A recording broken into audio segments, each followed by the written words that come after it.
ہاں جی، یہ میم ہے، میم کے اوپر جو لگی ہوئی ہے دال نما بنی ہوئی ہے اس کو جزم کہتے ہیں۔ یہ جزم جس بھی حرف کے اوپر بھی آئے اس حرف کو ساکن کہتے ہیں، یعنی وہ ساکن ہو جاتا ہے۔ ساکن کیا مطلب کیا ہے کہ ساکن جو ہوتا ہے اس کے اوپر نہ کوئی زبر ہوتی ہے، نہ زیر، نہ پیش، ٹھیک ہے، اس کی ہلکی سی آواز نکلتی ہے۔ اب یہ جزم جس حرف کے اوپر بھی آتی ہے اس حرف کو ساکن کہتے ہیں، اور ساکن والا حرف جو ہوتا ہے وہ پچھلے والے حرف کو اس حرف کے ساتھ ملا دیتے ہیں۔ اب ہاں کو ہم نے اس میم کے ساتھ ملانا ہے اس جزم آنے کی وجہ سے، یعنی کہ ہاں اب میم ساکن کے ساتھ ملے گا۔ ہاں کے اوپر پیش ہے، میم ساکن کے ساتھ کس طرح ملائیں گے؟ ہا میم پیش ہم، ٹھیک ہے، حسابہم۔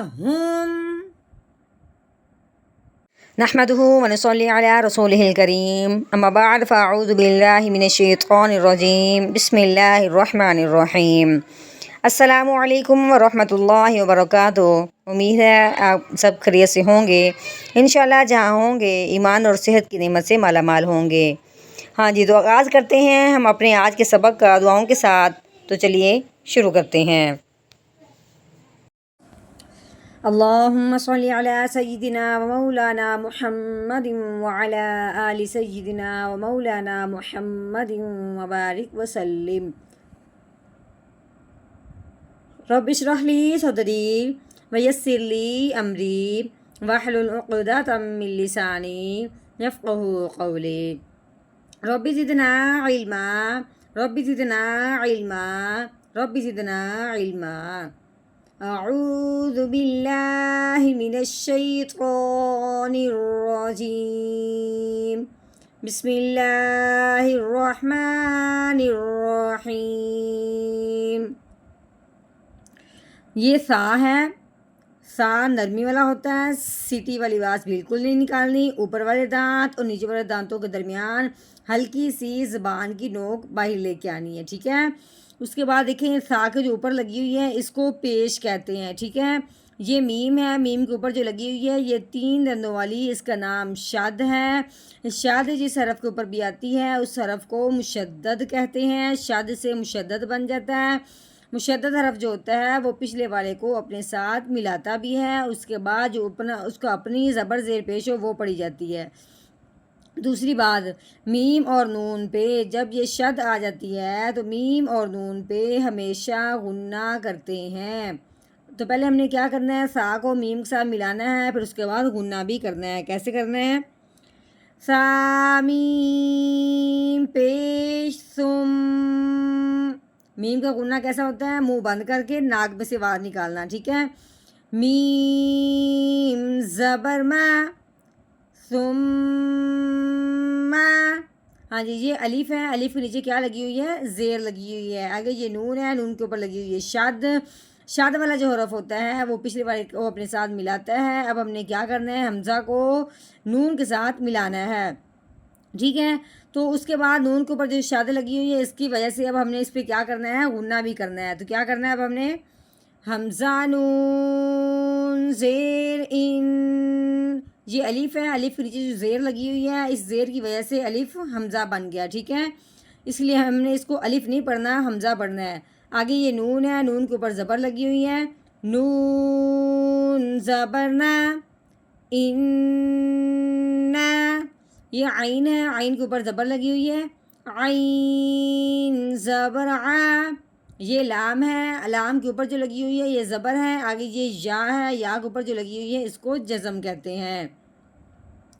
جزم جس حرف کے اوپر بھی آتی ہے اس حرف کو ساکن کہتے ہیں، اور اگر ساکن یا ہو، اگر ساکن یا ہو، جیسے کہ یہ جزم یا کے اوپر ہے تو اب یا ساکن ہو گیا، جب یا ساکن ہو اور اس سے پہلے زبر آ جائے، یا ساکن سے پہلے حرف پہ زبر آ جائے تو اسے ہم لین کہیں گے۔ لین کا مطلب ہوتا ہے لفظ کو نرمی سے پڑھنا، کھینچ کے بالکل نہیں پڑھنا۔ اب کیسے پڑھیں گے؟ لام یا زبر لی، علی، یہ نون ہے، نون کے اوپر زبر لگی ہوئی ہے، آگے یہ الف ہے، ٹھیک ہے۔ الف سے پہلے کیا لگی ہوئی ہے؟ زبر۔ الف سے پہلے زبر آ جائے تو اسے ایک الف کے برابر لمبا کرتے ہیں۔ تو کیسے پڑھیں گے؟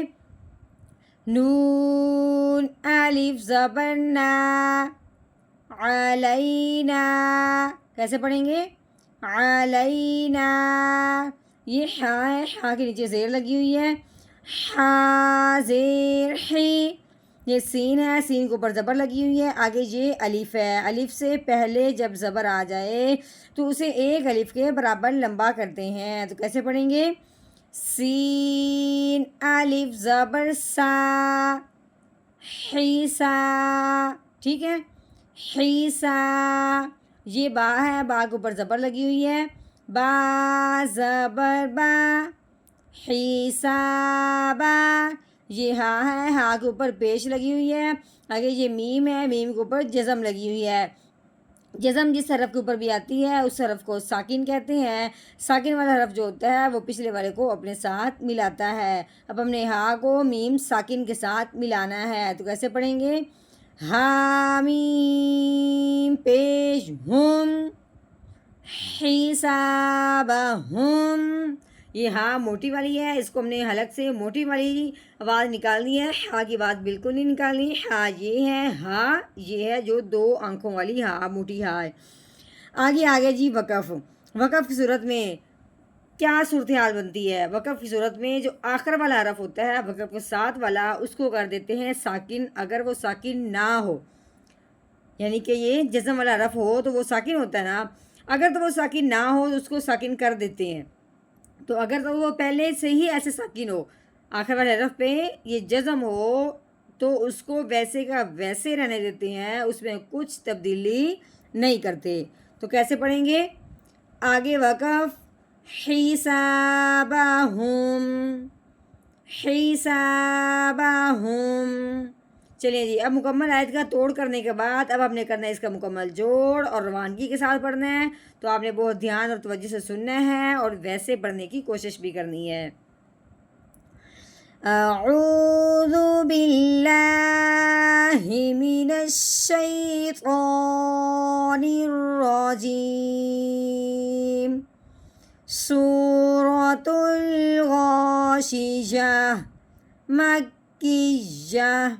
بسم اللہ الرحمن الرحیم.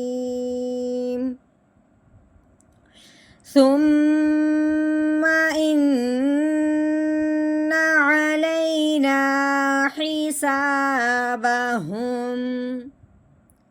ثم ان علینا حسابہم.